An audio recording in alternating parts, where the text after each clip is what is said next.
Hello, yeah. So today is November 23rd. Wow, November 23rd. This time last year. This time last year, I had got out of jail.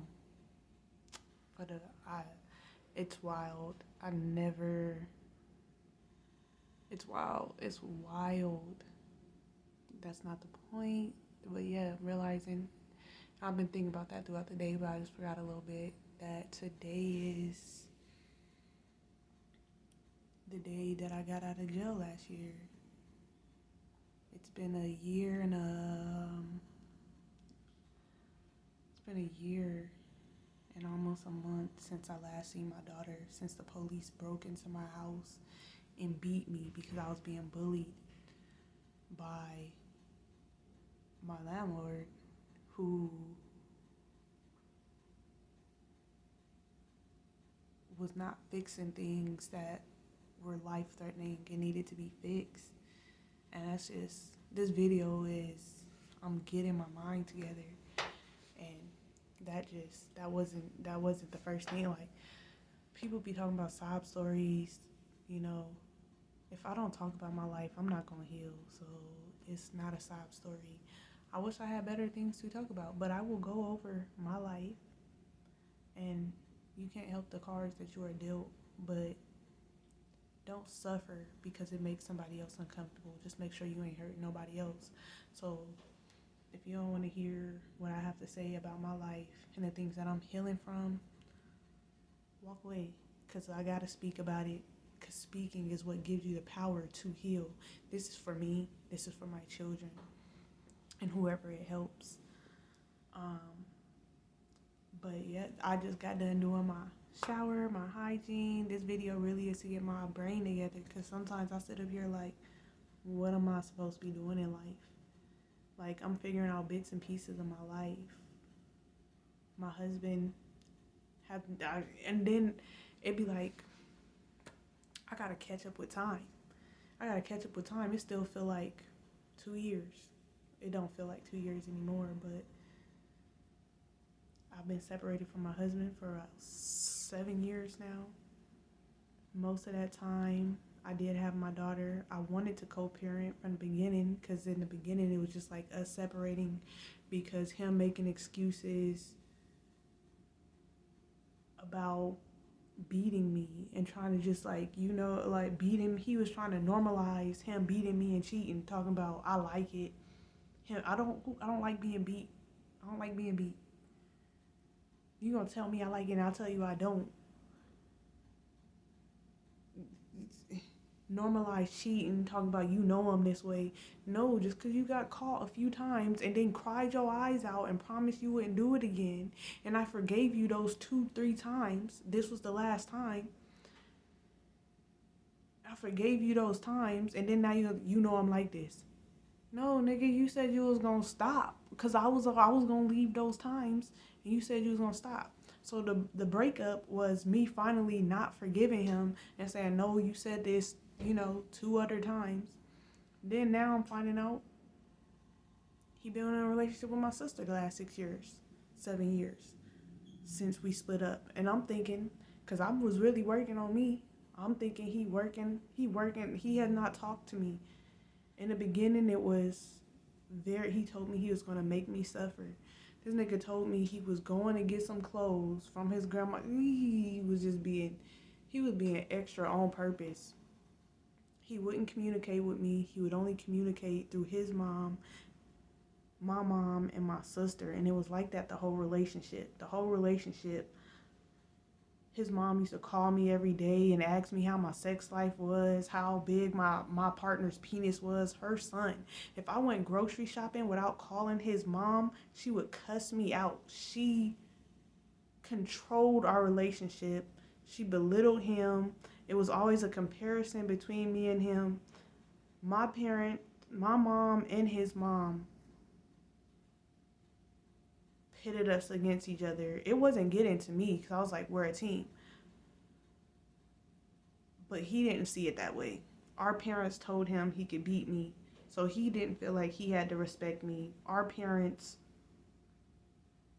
favored to them a relationship between him and my sister. So I'm just piecing all this together over the time, and then found out the beginning of this year that my sister has been in a relationship with my husband, haven't been able to see my son. I was trying to co-parent and he just wouldn't answer me. To find out now that he's been in a relationship with my sister, and this is the aftermath of everything. And then I was attacked 3 times by my mom and my sister, who kept trying to devastate me, because then they came up with a plan that because I wasn't giving them money to go to the casino and doing whatever they want with the money, my mom wanted me to buy her a house, but her and her 3 sisters own land, but can't nobody live on the land, because every time somebody go up there, they try to go fight everybody to get them off the land because of their childhood.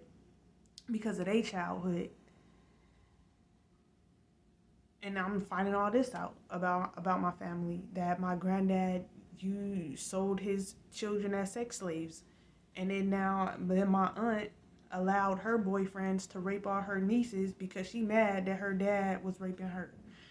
And we felt like it was our fault all our life because we didn't know their childhood.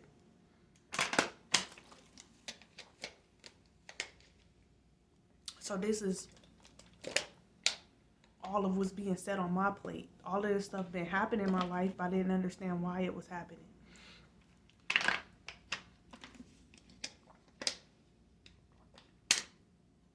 So then I got attacked by my mom and my sister because I retired. My family believed in favorites. I was never the favorite, and they made that known until I retired. And then my mom was like, "Oh, you're my favorite now." She do this thing and she play favorites, and my sister be like, "Oh, I'm the favorite." And I was, from a child, that built up in me. She always tell me she don't care about me, she don't love me, all this. And then now to tell me my raw emotions came out, said fuck a favorite. It wasn't even on purpose. And then all my sisters jumped on me, not jumped on me, but like they're telling me like you're being disrespectful and this and that, cause that's not normally my personality. I'm normally a very respectful person. But they were pressuring me. My mom was trying to pressure me to buy a family house, and like, oh, I'm being selfish. But then all my life, they ain't like me. But now I'm retired, but now everybody all up in my pocket, and oh, you're being selfish because you're not talking to everybody. And I was really confused because that's what they was telling me my whole life. I'll be sitting there minding my business and I'll just start getting beat. Nobody talked to me, nobody communicated with me. And then I retired, and then everybody wanted to come and act like I'm the problem. When they walked by, and on my birthday, they was taking pictures off the wall, turning them over and putting them in the trash. Nobody said a word to me all day.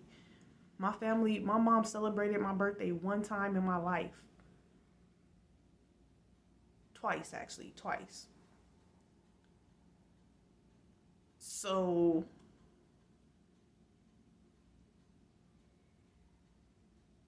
I didn't know how to process it all.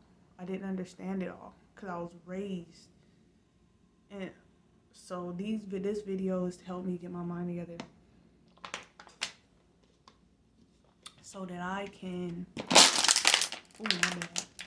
be a successful adult and get over this and address this. Because when I don't, I push it away to the back of my mind and I won't think about it because it's painful. But it comes out every time I have an interaction with someone and somebody asks me how I'm doing, I start crying. This is the things that rush to the front of my mind when I'm trying to push it all back and go on with life like it ain't going on and I'm fine and I'm okay. Every time I talk to someone, it rushes to the front, and that's not healthy.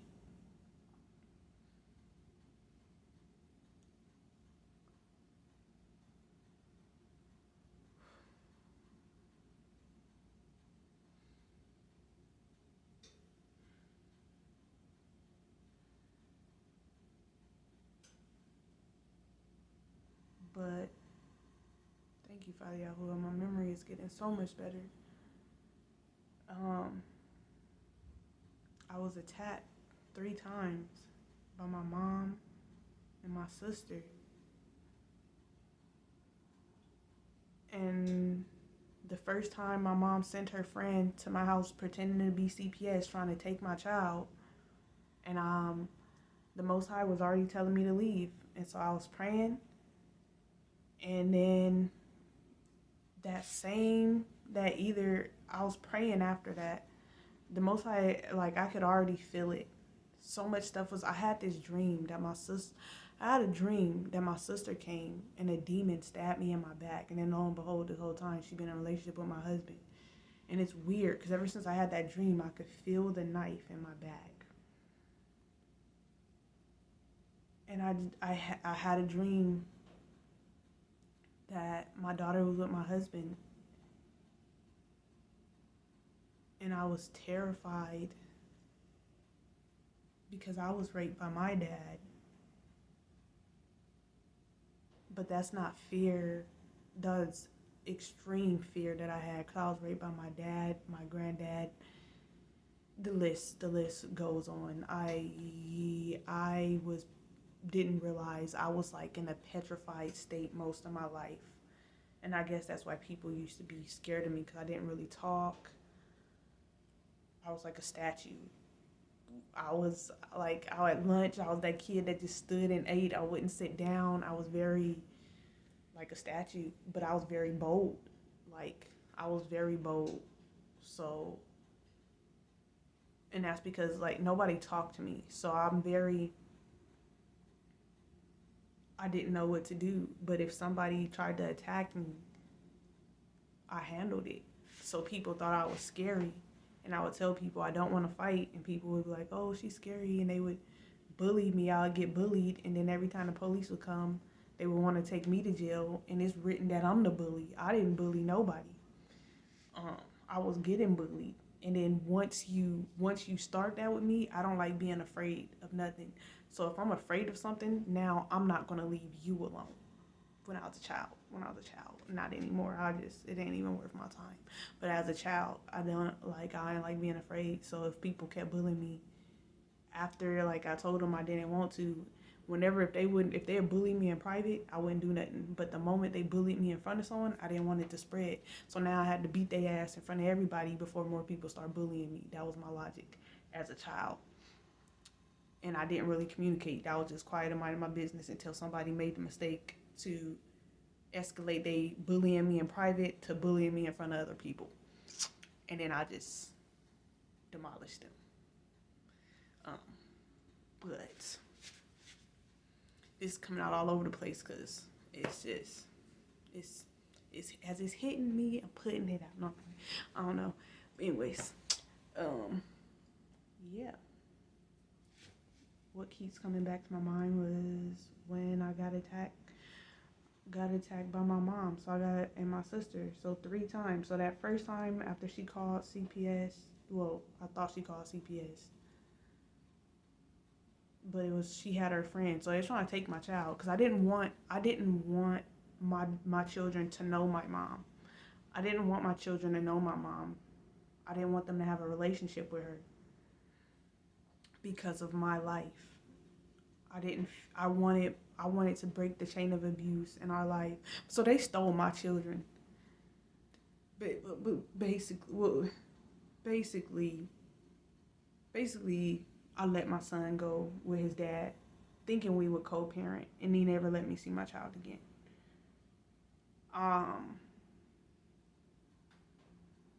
Me obeying the Most High and leaving, and also being attacked by my mom and my sister those 3 times. While I was leaving, I ended up in a situation where the people that I was renting from, there was holes in the wall, like there was black mold. They had someone come out and they said that the whole wall needed to be taken out. but he didn't think that the people would do it. But he put in the report, and they were supposed to send somebody out, because it was causing severe breathing problems with me and my daughter, because I have asthma, and then it was black mold in the wall. The wall was rotted. Um, it was buckling on the outside. It was rotted on the inside. It was it looked basically like a little cabin. It wasn't even, it was like very, very, very, very, very old apartment. Um, when the wind blew, it blew right through. So if they weren't going to fix it, I was forced to fix it. And so I'm writing these people, I'm putting in letters. They're not responding. I'm an introvert. I don't really talk. So I was forced to have to go down there and let them know. The people laughed at me. Like they laughed in my face, and they pretended like they didn't get none of my work orders or anything like that. And so I wrote them like, okay, if you're not going to send the people out to fix these many mistakes, I'm going to be forced to fix them myself. Because then I was met with, I wasn't going to be able to, it was either I had to fix, that was costly, fix those things up, groceries, and I'm not taking out of my child's mouth. So they put my child in danger. And I wrote them saying I will be forced to fix this up, and I won't be paying rent in those times. And once it's fixed up, I'll again start paying rent at the cost that rent is, not anything extra. I won't owe anything. I will be putting my money into fixing your place that you're not fixing. And so they evicted me. I ignored the eviction. A month later, the police broke into my house. Me and my daughter was having a regular morning, getting up, doing our morning routine. And they broke in. I was sitting on the floor praying. They immediately started hitting me. An officer pulled her taser out and tased me. My daughter grabbed me, and I was holding her. They were hitting me while my daughter was in my arms, so I know they had to be hitting her too.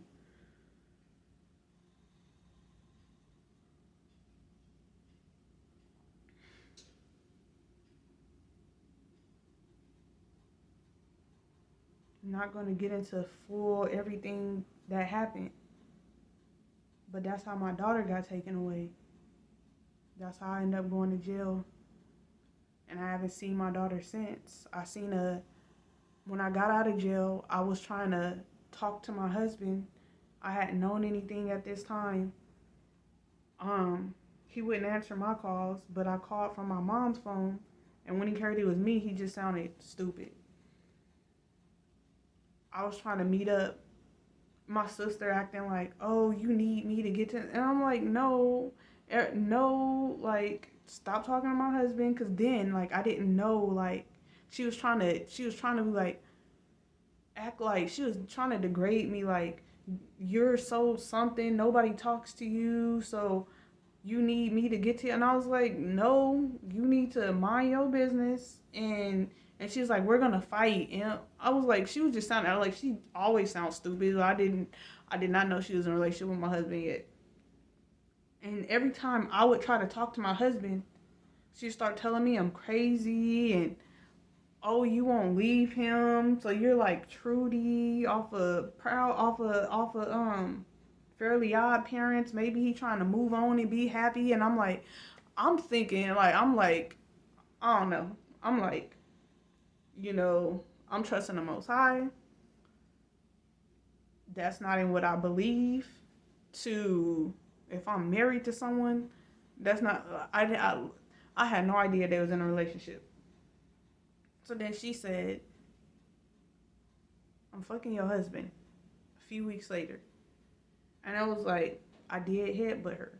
I did, like, how do you just, Like, I'm trying to see my kids. Oh yeah, how I see because my brain all over the place.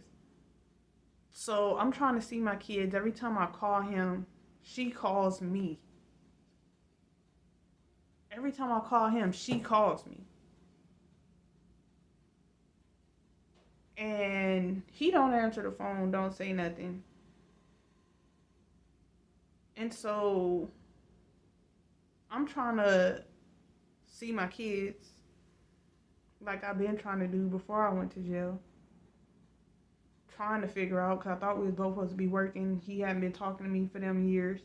Every time then when I called him, she would call me, and I would just think it was, I thought that she had a demon on her because of the dream that I had. I thought she had a demon on her that was keeping me, that was causing conflict in my relationship. I did not know every time I was calling him, he was calling her. I had had that dream, and I knew it was a demon. I did not know they was talking. Every time I call my husband, the last 6 years, she calls me, and I'm like, okay, confirmation, demon. Didn't know they was talking.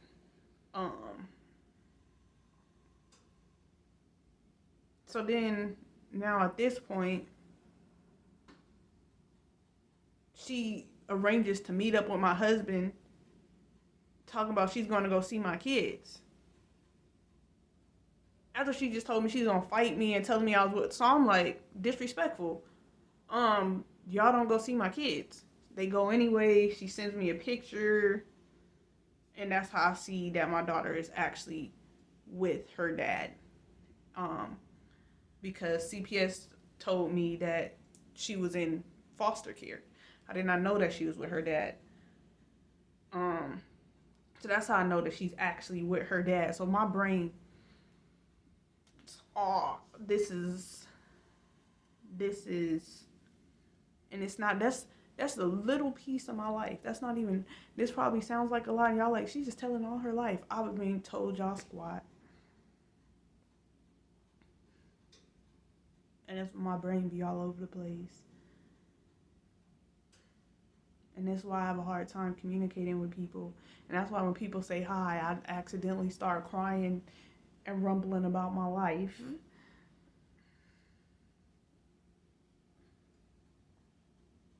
I haven't seen my son since he was 4. He just turned 9 this month.